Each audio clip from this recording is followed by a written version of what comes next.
Jueves 3 de enero. El Creador entre nosotros. Escucha Juan capítulo 2, versos 7 al 11. Juan capítulo 6, versos 8 al 13. Y Juan capítulo 9, versículos 1 al 34. ¿Qué revelan estos textos acerca del poder creador de Dios? Juan capítulo 2, versículos 7 al 11. Jesús les dijo: llenad estas tinajas de agua. Y las llenaron hasta arriba. Entonces les dijo: sacad ahora y llevadlo al maestresala. Y se lo llevaron.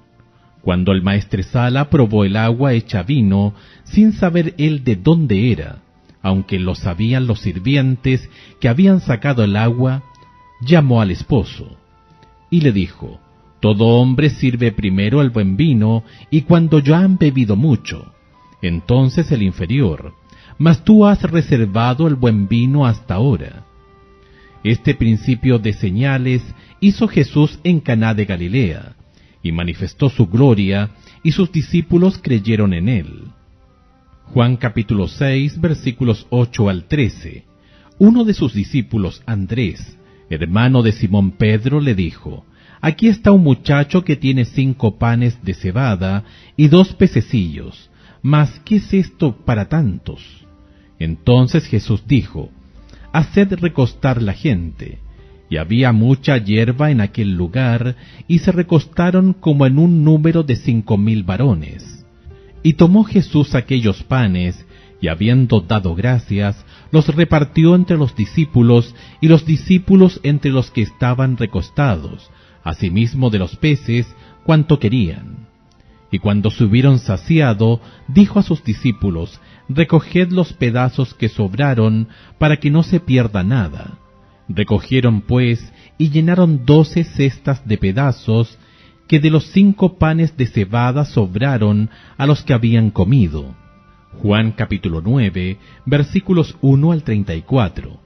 Al pasar Jesús, vio a un hombre ciego de nacimiento, y le preguntaron sus discípulos diciendo: Rabí, ¿quién pecó, éste o sus padres, para que haya nacido ciego? Respondió Jesús: no es que pecó éste ni sus padres, sino para que las obras de Dios se manifiesten en él. Me es necesario hacer las obras del que me envió, entre tanto que el día dura, la noche viene cuando nadie puede trabajar. Entre tanto que estoy en el mundo, luz soy del mundo. Dicho esto, escupió en tierra, e hizo lodo con la saliva, y untó con el lodo los ojos del ciego, y le dijo: ve a lavarte en el estanque de Siloé, que traducido es enviado. Fue entonces, y se lavó, y regresó viendo. Entonces los vecinos, y los que antes le habían visto que era ciego, decían: ¿no es este el que se sentaba y mendigaba? Unos decían: él es, y otros: a él se parece. Él decía: yo soy. Y le dijeron: ¿cómo te fueron abiertos los ojos? Respondió él y dijo: aquel hombre que se llama Jesús hizo lodo, me untó los ojos y me dijo: ve al Siloé y lávate.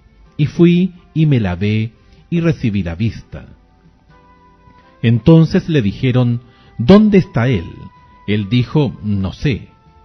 Llevaron ante los fariseos al que había sido ciego, y era día de reposo cuando Jesús había hecho el lodo, y le habían abierto los ojos. Volvieron pues a preguntarle también los fariseos cómo había recibido la vista. Él le dijo: me puso lodo sobre los ojos, y me lavé y veo. Entonces algunos de los fariseos decían: ese hombre no procede de Dios, porque no guarda el día de reposo. Otros decían: ¿cómo puede un hombre pecador hacer estas señales? Y había disensión entre ellos. Entonces volvieron a decirle al ciego: ¿qué dices tú del que te abrió los ojos? Y él dijo: que es profeta.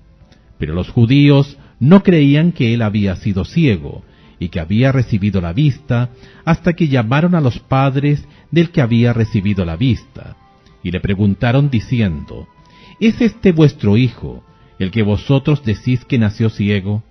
¿Cómo pues ve ahora?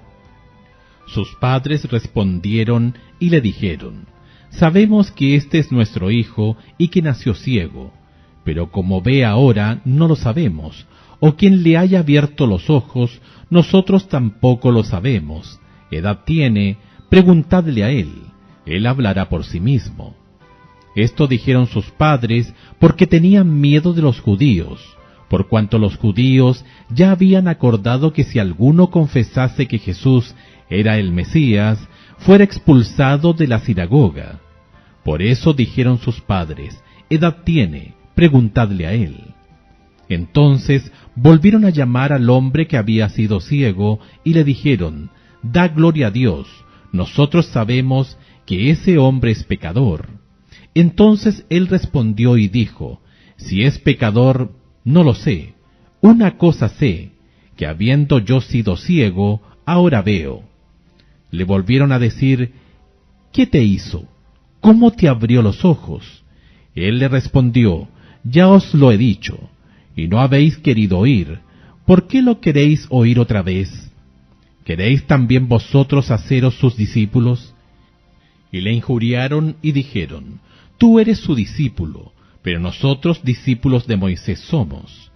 Nosotros sabemos que Dios ha hablado a Moisés, pero respecto a ese, no sabemos de dónde sea. Respondió el hombre y les dijo: Pero esto es lo maravilloso, que vosotros no sepáis de dónde sea, y a mí me abrió los ojos. Y sabemos que Dios no oye a los pecadores, pero si alguno es temeroso de Dios y hace su voluntad, a ese oye. Desde el principio no se ha oído decir que alguno abriese los ojos a uno que nació ciego. Si éste no venía de Dios, nada podría hacer. Respondieron y le dijeron: Tú naciste del todo en pecado, y nos enseñas a nosotros. Y le expulsaron. Cada uno de estos milagros nos da una vislumbre del poder de Dios sobre el mundo material que Él mismo creó. Primero, ¿qué clase de proceso se requeriría para cambiar el agua directamente en vino? No conocemos ninguno. Es decir, se requirió un acto fuera de las leyes naturales conocidas para hacer lo que Jesús hizo. En el milagro de los panes y los peces, Jesús comenzó con 5 panes y 2 pececillos, y terminó con suficiente como para alimentar una multitud y que sobraran 12 canastas. Toda la comida estuvo hecha de átomos y moléculas.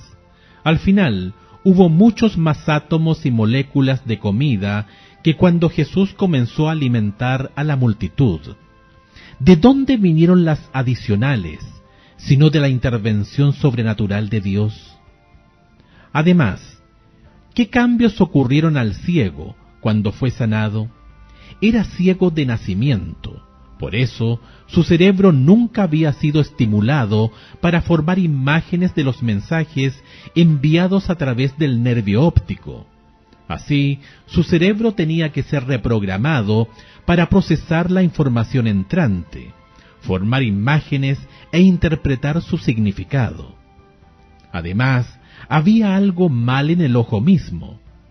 Tal vez algunas moléculas fotorreceptoras fueron formadas incorrectamente como resultado de una mutación en su ADN. Quizás una mutación ocurrió en los genes que controlan el desarrollo de partes del ojo, la retina, el nervio óptico, el cristalino, etc. O tal vez ocurrió algún daño mecánico que impidió que el ojo funcionara adecuadamente.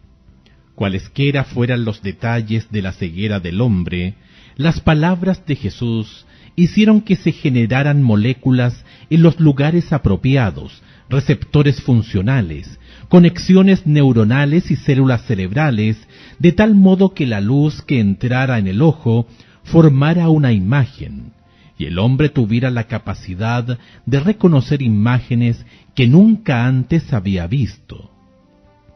Los milagros son maravillosos cuando ocurren, pero ¿cuál es el peligro de hacer que nuestra fe dependa de ellos?